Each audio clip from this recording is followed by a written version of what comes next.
ለምን ስትል ድርጊቱን የፈጸመውን ሰው ብትከሰውም እንዴት ትከሽኛለሽ በሚል በስለት ሕይወቷን እንደነጠቃት ተሰምቷል።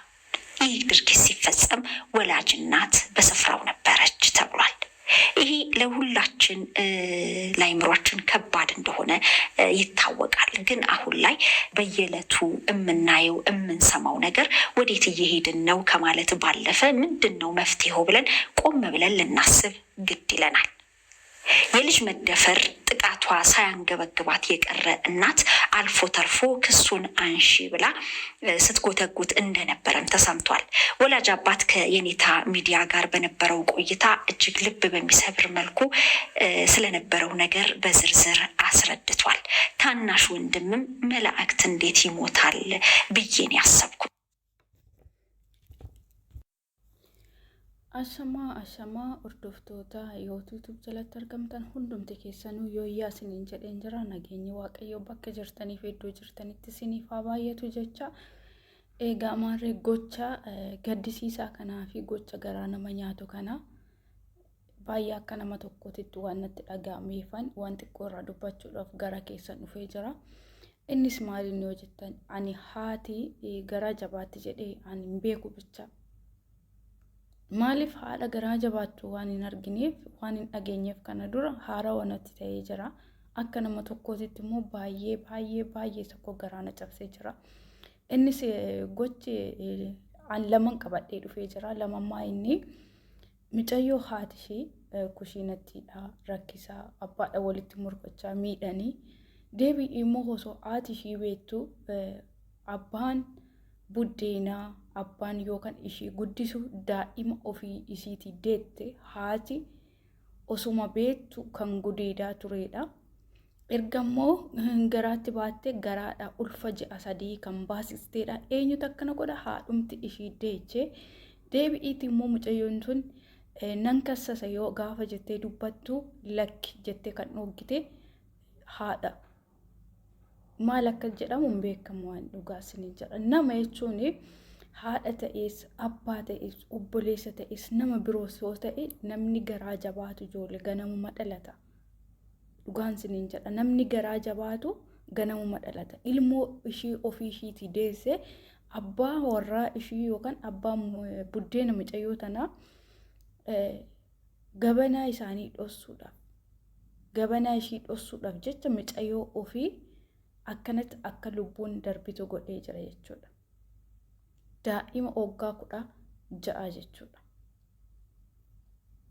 Mucayyoo kana itti deddeebi'ee gudeedaa ture abbaan buddeena ishii ofii guddisee ofii yeroo kanaan ishii ga'ee ka'ee ofii itti deebi'ee ishii gudeedaa ture. Kana mulummoo haati mucaa kana haati mucayyoo ishii deeche kana hin beekti jechuudha. Osuma beektu garuu mucayyoo kanaaf wanta akka gochuun dhiifteeti isa gargaaraa turte jechuudha. Gara jabinni inni garaa haa jabaatu abbaa buddeenaati haa jennu.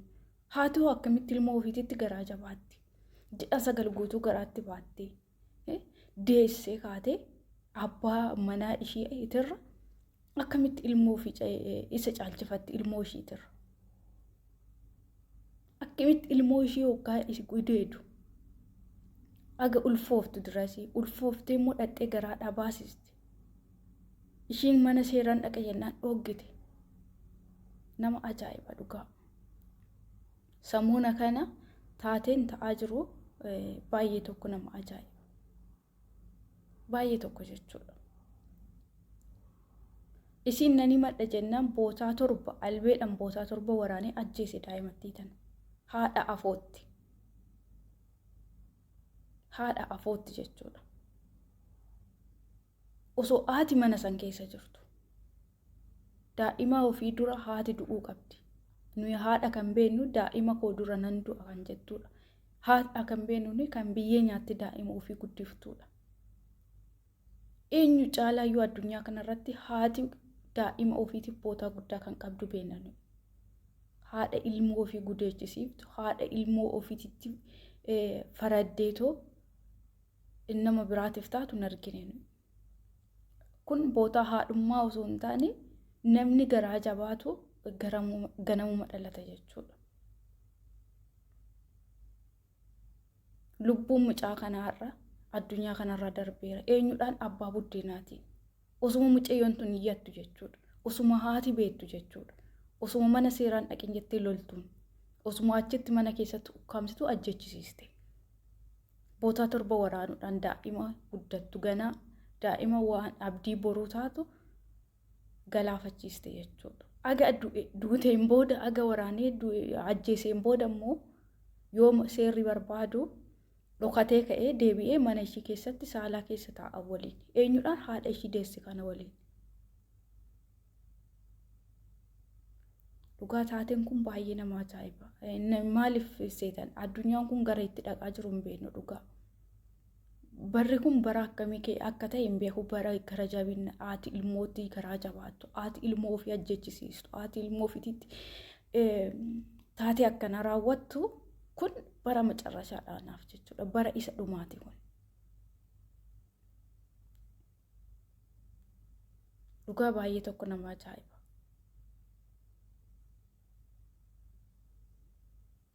Baay'ee tokko jechuudha. Amma lakkan jedhu hin beeku dhugaa waaqaa. ይህ ታናሽ ወንድም እህቱን ብቻ አይደለም ያጣው ወላጅ እናቱን ጭምር ነው። ምክንያቱም ለመሞቷ መንስኤ የሆነው የሷ ባለቤቴ ብላ አንድ አልጋ የተጋራችው ሰው ነው። ይህንን ድርጊት ማድረጉ ሳይከነክናት አልፎ ተርፎ ልጇን ክሱን አንሺ ስትላት ነበር። ይህ እንዴት ሊሆን ቻለ? እናቴ ልጅ ጥቃት እንዴት አልተሰማትም? አሁን በዚህ መልኩ በስለት ህይወቷ ሲያልፍ ምን እያሰበች ይሆን? ጅብ ከሄደ ውሻ ጮኸ ሊሆን ይችላል። ምንም አይነት ስሜት ቢሰማት ይህቺን ለጋ ወጣት አይመልሳትም። ይህቺ ለጋ ወጣት ገና የ16 ዓመት ወጣት ነች። የ12ኛ ክፍል ተማሪ ብዙ ህልምና ውጥን የነበራት ነበረች። ሆኖም ግን ባሳደጋት ከልጅነቷ ጀምሮ እድገቷን ባየ የነገ ተስፋዋን ሊያለመልምላት ሲገባ በአጭር ቀጥፏታል። በጣም ልብ ሰባሪ ነው። ማሬጋ ዱጋኒ አከየት ቸቹላ ወንተን ጀሩ ወላለ baay'ee wanti laphee kiyya na cabsiisaa kana jechuudha. Mucayyoon samuunaa kana garba gurraachatti dhalatti suni lubbuudhaan hin jirti jaran gargaaramaa jirti. Daa'ummaa ishiitiin cabdus daa'ummaa ishiitiin deechus gargaaramaa jirti. Garuu tun yoo kan haati itti faradde akka duutu kanaati goote tun yoo deebitee nama taati deebitee kaatee dhaabbatti hin kaatu. akkamitti haati ilmoo ofiitti akkana garaa jabaatti dhugaa himmaan qabachuun dadhabeen kana gaafa laalu jechuudha. Nuyi nama fagoodhaa du'eeyyuu hin boonya hin gadoonna garuu haati hammam gara hammam akka jabaatti hin beeku dhugaa jechi afaanii dubbiin afaanii sun harkaa badeeyan ilmoo ofiitti akkamitti garaa akkanatti jabaattee akka ishiin duutu goosisti. baay'ee ulfaata. Addunyaan kun jarana baay'ee ulfaata. Waaqayyo nutti haaraaru. Barri kun bara dhumaati. Bara itti rabbiin yaadan, bara itti of yaadan jechuudha. Maaliif gochi argaa jirru kun du'a daa'ima ajjeesuu, daa'ima qaluu, haati garaa itti jabaachuu kunniin dhugaan siniin jira. Bara dhumaa wayii fakkaata. Waan baay'ee garaa nama wannaa jedhu laphii nama cabsu. Waan garaa nama booressu dhugaa kan jirtu sanaa fi miti kan boo'e ishii waggaa 18tti deecha fi miti kan boo'e ishii duutee biyyee uffatte ishii gudeeddamte ishii garaatti baatte ishii garaadhaa baasan deebisanii bootaa torba waraananii ajjeesanii fangadde ishii dhafimimmaan qabachuu dadhabe. Maaliif namni du'e hin deebi'u? Namni madaa qabu madaa namaa hin arga. Namni du'a namaa argu du'a irra ga'ee hin arga. Mucayyoon tun waggaa 16tti kan ishiin akkana taate carraan ishii biyyee uffachuu ta'e daa'ima ganaa lafaa dhuftu amma nagaraa jabaachuun baay'ee ulfaata. Nagaanii miti kun dhugaa osoo nagaan ta'e haati ilmoo ofiisitti amma nagaraa jabaatti jedhee yaaduun osoo nagaadhaan ta'e osoo sammuu nagaa qabaattee biratti gudeeddamtee biratti ajjeefamtee abbaan ajjeese immoo ishii bira taa'ee ani sammuu nagaa'aati natti fakkaatu. Namni sammuu nagaa'aa qabu ilmoo ofiiti irratti akkanatti garaan jabaatu. Dhugaa namni sammuu qabu, namni sammuun isaa hojjetu ilmoo ofiiti irratti amma nagaraa jabaata jedhee yaaduun. Kun gara jabeenya hammeenya cimaadha. Ilmoo ofiiti irratti dhiisatee ganda irratti wanta akkanaa yoo raawwatame ammam laphee nama cabsa. Nama hin beekneef nuyi ammam boonye. Daa'ima sammuu naqalamaa turteef ammam boo'aa turre. Ammam garaan keenya nu raafamaa ture. Haati immoo ilmoo ofiisitti amma nama garaa jabaattu baay'ee nama ajaa'iba. Dhugaa na ajaa'ibaan. Dhugaa baay'ee nama gaddisiisa. Gochi akkanaa baay'ee nama gaddisiisa.